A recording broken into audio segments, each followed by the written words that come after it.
Muy buenos días, hoy nos encontramos con un nuevo video del módulo Reino, Poder y Gloria sobre el tema La Iglesia continúa creciendo. Vamos a dar gracias al Señor.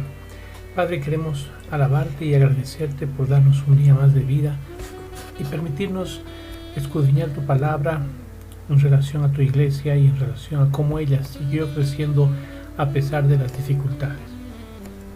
Te pedimos que en esta noche tu presencia, o en este día más bien tu presencia, nos acompañe y nos enseñe todas las cosas más preciosas que quieras que aprendamos, en el precioso nombre de Jesús. Amén. Muy bien. La iglesia continúa creciendo. En esta lección estudiaremos las epístolas de la prisión. Las epístolas de la prisión. Las cartas a Filemón, Efesios, Filipenses y Colosenses son las que escribe Pablo desde la prisión, cumpliéndose la escritura que dice que aún en tiempo de sequía el cristiano no deja de dar frutos, y es así que Pablo aún desde la prisión ministró y escribió cartas a estas iglesias de Efesios, Filipenses y Colosenses para que éstas sigan creciendo y sigan dando frutos. Pablo las escribió desde la cárcel de Roma, en Hechos 28 del 17 al 31. Nos ayudan a ver cómo era la iglesia durante ese periodo de su historia y nos revelan más datos acerca del carácter de Pablo. Efesios y Colosenses, por ejemplo, fueron escritas a creyentes que ya estaban listos para recibir más enseñanza acerca de la persona de Cristo y la naturaleza de la iglesia. En el plano personal, Filemón expresa la comprensión de Pablo de la hermandad y el perdón cristianos, y Filipenses constituye su autorretrato espiritual. Al terminar estas cartas veremos cómo continuó creciendo la iglesia y aprenderemos más acerca de Pablo mismo y su total dedicación a Jesucristo. Tenemos aquí un mapa mental, un mapa conceptual, donde vemos que desde el encarcelamiento de Pablo, él escribe las epístolas de Filemón, Efesios, Colosenses y Filipenses. Filemón se trata del perdón cristiano, perdón práctico. Efesios trata de la iglesia gloriosa. Colosenses trata de la supremacía de Cristo. Y Filipenses trata del testimonio o autorretrato de Pablo. Leamos cómo fue que Pablo llegó a ser encarcelado, de dónde parte su encarcelamiento. Eso está narrado en Hechos capítulo 21, cuando Pablo llega a Jerusalén después de su segundo viaje misionero. Dice así: cuando llegamos a Jerusalén, los hermanos nos recibieron con gozo, y al día siguiente Pablo entró con nosotros a ver a Jacobo, y se hallaban reunidos todos los ancianos, a los cuales después de haberles saludado les contó una por una las cosas que Dios había hecho entre los gentiles por su ministerio. Cuando ellos lo oyeron, glorificaron a Dios y le dijeron: ya ves, hermanos, cuántos millares de judíos hay que han creído, y todos son celosos por la ley, pero se les ha informado en cuanto a ti, que enseñas a todos los judíos que están entre los gentiles a apostatar de Moisés, diciéndoles que no circunciden a sus hijos ni observen las costumbres. ¿Qué hay, pues? Dice: la multitud se reunirá de cierto, porque oirán que has venido. Haz pues esto que te decimos: hay entre nosotros 4 hombres que tienen obligación de cumplir voto.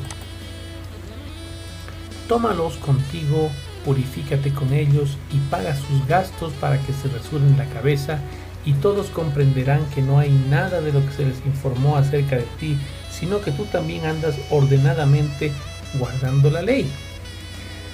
Pero en cuanto a los gentiles que han creído, nosotros les hemos escrito determinando que no guarden nada de esto, solamente que se abstengan de lo sacrificado a los ídolos, de sangre, de ahogado y de fornicación. Y el versículo 26 dice: entonces Pablo tomó consigo a aquellos hombres, y al día siguiente, habiéndose purificado con ellos, entró en el templo para anunciar el cumplimiento de los días de la purificación, cuando había de presentarse la ofrenda por cada uno de ellos. 27. Pero cuando estaban para cumplirse los 7 días de estos 4 muchachos, unos judíos de Asia, al verle en el templo, alborotaron a toda la multitud y le echaron mano. O sea, igual, ¿no? Aunque hizo como lo dijeron los ancianos, de igual forma nomás se encontró con judíos que alborotaron a la multitud y le echaron mano, dice. El versículo 28 indica, dando voces, varones israelitas, ayudad. Este es el hombre que por todas partes enseña a todos contra el pueblo, la ley y este lugar, y además de esto ha metido a griegos en el templo y ha profanado este santo lugar.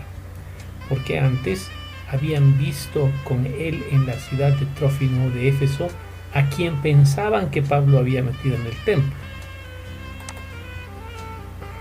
Ok, sobre el encarcelamiento de Pablo.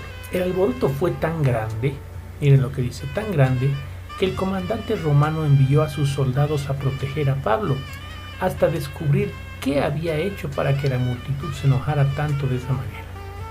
Al tratar de aclarar lo que había ocurrido, el comandante le permitió que se defendiera, pero la defensa de Pablo ante la multitud y el Sanedrín solo sirvió para hacerlos enojar más.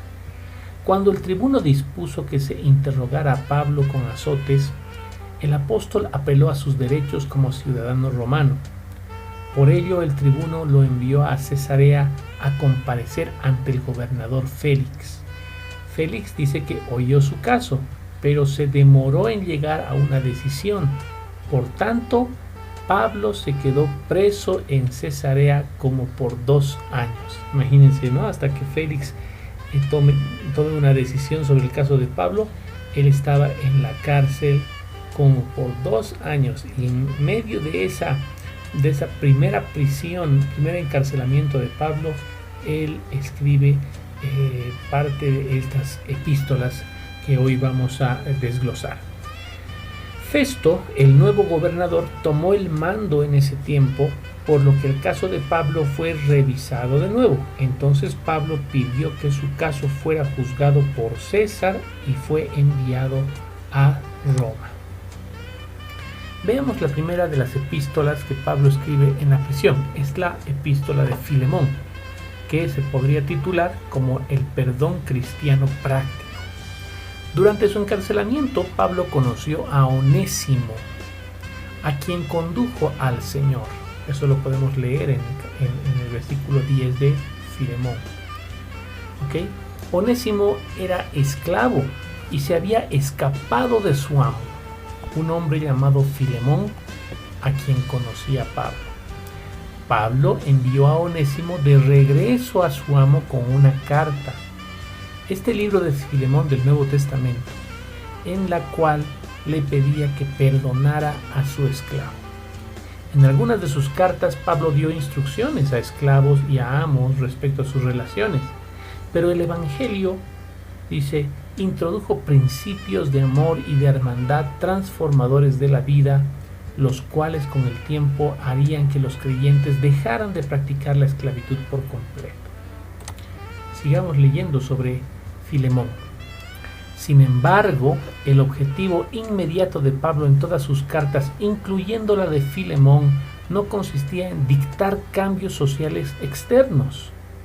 Más bien instruía a los creyentes a poner en práctica el Evangelio en su situación presente, cualquiera que ésta fuera. Qué lindo.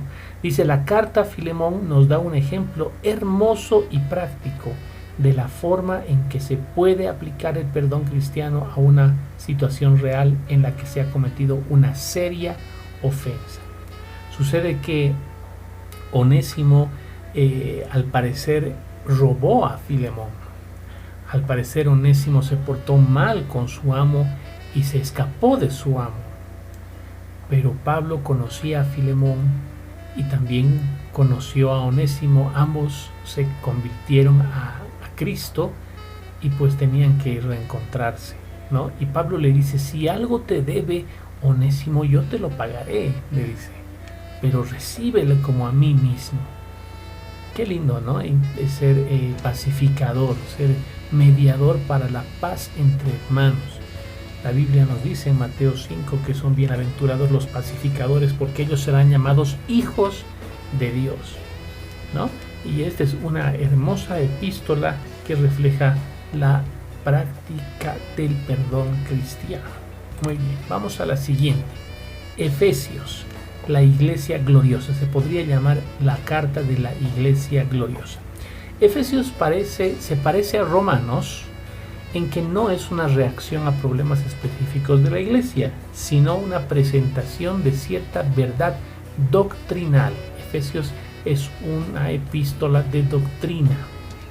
Pero mientras que en Romanos se trata la justicia de Dios o la salvación como tema principal, en Efesios se toca principalmente el de la iglesia universal. De ahí que el contenido de Romanos se aplique particularmente a nuevos creyentes y el de Efesios a los más maduros en la fe. Qué interesante, ¿no? Y es por eso que también se ha colocado en ese orden en el Nuevo Testamento. Después de Hechos de los Apóstoles viene Romanos y luego recién Efesios, ¿no es cierto? Entonces da como un camino lógico y coherente. Romanos sería la primera carta que deberíamos leer cuando comenzamos nuestro caminar en Cristo, los creyentes nuevos. Es algo hermoso y glorioso lo de Romanos, y Efesios todavía más profundidad en la doctrina de Cristo. Aquí tenemos el mapa donde nos damos cuenta el lugar geográfico donde se encontraba la iglesia de Éfeso en el Asia Menor. No habíamos dicho que en este lugar está Corinto y aquí se encuentra Éfeso, ¿verdad? Muy bien, sigamos. Efesios, la iglesia gloriosa. Seguimos. Sus miembros, los miembros de la iglesia, o sea, la epístola de Efesios nos revela que los miembros de la iglesia fueron escogidos desde antes de la fundación del mundo, ¿no? Eso lo dice Efesios 1:4. Según nos escogió en él antes de la fundación del mundo, para que fuésemos santos y sin mancha delante de él. Su meta, o sea, la meta de la iglesia, consiste en crecer. ¿Qué tal? En crecer en todo, en aquel que es la cabeza, esto es, en Cristo. Qué lindo. Efesios 4:15. Sino que siguiendo la verdad en amor, crezcamos en todo en aquel que es la cabeza, esto es, Cristo. Dios tiene en todo ello el propósito de mostrar las riquezas de su gracia y de que todo contribuya para la alabanza de su gloria. Efesios 2:7, para mostrar en los siglos venideros las abundantes riquezas de su gracia y en su bondad, de su gracia en su bondad para con nosotros en Cristo Jesús. Entonces son detalles especiales y profundos que si nosotros leemos y reflexionamos, el Señor ha de edificar de manera preciosa nuestras vidas, cada una de nuestras congregaciones que formamos parte del cuerpo de Cristo. Veamos este mapa conceptual, ¿no? La epístola a los Efesios esta fue escrita mientras Pablo ministraba en Éfeso, escrita como una carta circular, es decir, para varias iglesias. Trata de problemas específicos de la iglesia de Éfeso y el propósito eterno que tiene Dios para la iglesia y para todas las congregaciones, las iglesias que formamos parte del cuerpo de Cristo o la iglesia invisible del Cordero. Ahora vamos con la epístola a los Colosenses. El título de esta epístola es La supremacía de Cristo. Leamos. Colosenses fue escrita al mismo tiempo que la epístola a los Efesios. Tiene contenido similar, pero hace hincapié diferente porque en ella Pablo reaccionó a ciertos errores doctrinales que se habían infiltrado en la iglesia de Colosas. Tíquico, es decir, compañero de Pablo, llevó esta carta junto con las de Filemón y Efesios. Pablo confrontó la situación de Colosas. Comenzó su carta recordándoles a los colosenses que ellos habían oído el evangelio verdadero por medio de Epafras. Esto está en Colosenses 1:7. Enseguida aseguró la deidad de Cristo y su total suficiencia como revelación completa de Dios. Entonces expuso las falsas enseñanzas que habían adoptado y explicó que su relación con Cristo constituía la clave para una vida piadosa. Qué interesante, porque los colosenses fueron pues influenciados por las doctrinas griegas, las doctrinas que se encontraban en apogeo en ese tiempo, que hablaban de la necesidad del sacrificio humano, del esfuerzo humano, ¿no? Y Pablo enfatiza la supremacía de Cristo. Pablo hace un hincapié en que la relación con Cristo es la clave para una vida piadosa y no podemos separarnos de ninguna forma de esto. Aquí tenemos el mapa conceptual de la carta de Colosenses, donde vemos que Colosenses fue escrita al mismo tiempo que la epístola a los romanos y además escrita a creyentes que siguen falsas enseñanzas. Colosenses describe la reacción de Pablo a las noticias que recibió de la iglesia de Colosas y fue llevada a esta iglesia por Epafras.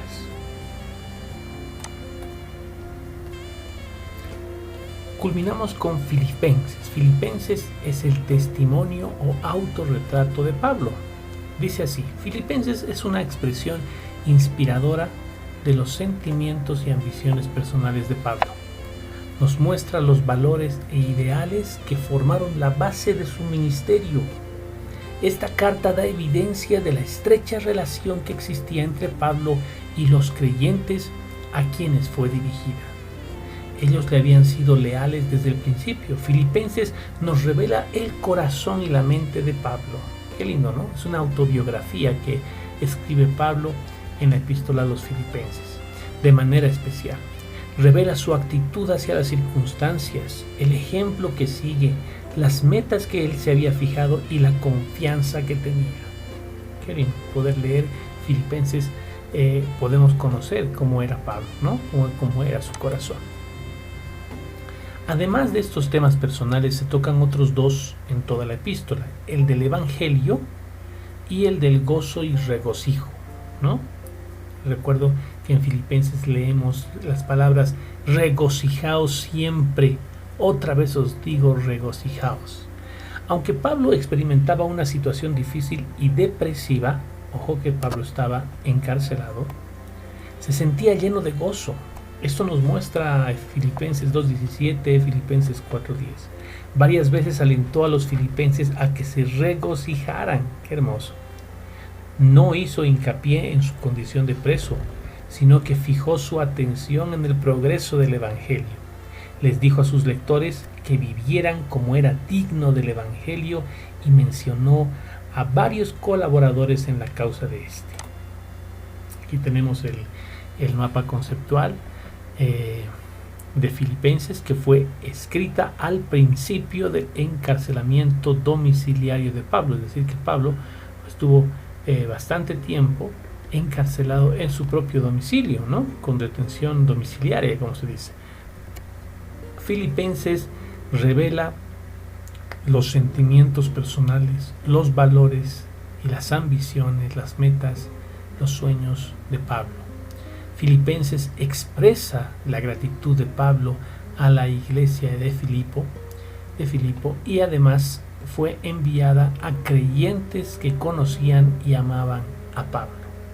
Entonces son 4 epístolas las que hemos visto hoy: Filemón, Efesios, Colosenses y Filipenses, que nos muestran una etapa de la vida de Pablo en la cual él se encontraba en prisión, y a pesar de este tiempo de dificultad y terrible circunstancia en la que Pablo se encontraba, él siguió dando fruto y además mostrando que se encontraba gozoso porque su corazón estaba con todos sus hermanos en libertad, y además porque Cristo es nuestra libertad, ¿no es cierto? Y esto nos alienta pues a que nosotros también debemos tomar nuestras dificultades como una oportunidad para seguir sirviendo a Cristo con gozo de corazón. Y este fue nuestro video de hoy sobre la iglesia que continúa su crecimiento. Será hasta el día de mañana y que Dios les bendiga.